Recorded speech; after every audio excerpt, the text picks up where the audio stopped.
C'est un partenariat tout à fait naturel entre Initiative Plurielle et Mosaïque, puisque c'est dans la même logique, c'est dans la même philosophie. Mosaïque, c'est un parc qui réunit les cultures, et l'Initiative Plurielle, c'est la même chose. Le fait qu'Initiative Plurielle participe et organise cette fête des mômes crée effectivement une publicité très importante pour ce parc et fait connaître de manière beaucoup plus large la démarche culturelle de ce jardin.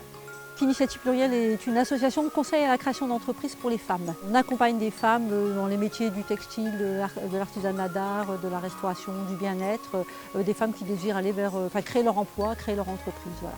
On a à peu près 70%, voire un peu plus d'insertion par l'emploi, que ce soit par la création d'entreprise ou par le retour à l'emploi. Et on a trouvé ça très intéressant parce qu'à la fois nous, on a beaucoup de femmes à Initiative Plurielle qui sont dans des activités artistiques, artisanat d'art, textile, etc.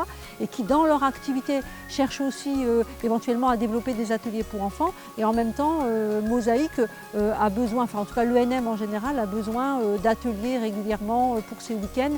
Les fonds européens sont essentiels à tout ce qui est aménagement du territoire sur la région et Mosaïque est une sorte de fleuron de l'aménagement du territoire puisque nous sommes ici dans le parc de la Deule, à la protection des champs captants pour la communauté urbaine et donc ça a permis effectivement la réalisation de ce jardin assez exceptionnel qui fait partie des grands jardins de France maintenant. C'est d'abord le conseil régional qui nous a suivis et très vite l'Europe a suivi derrière et aujourd'hui on va dire on a du cofinancement de l'Europe, du conseil régional, de la délégation aux droits des femmes.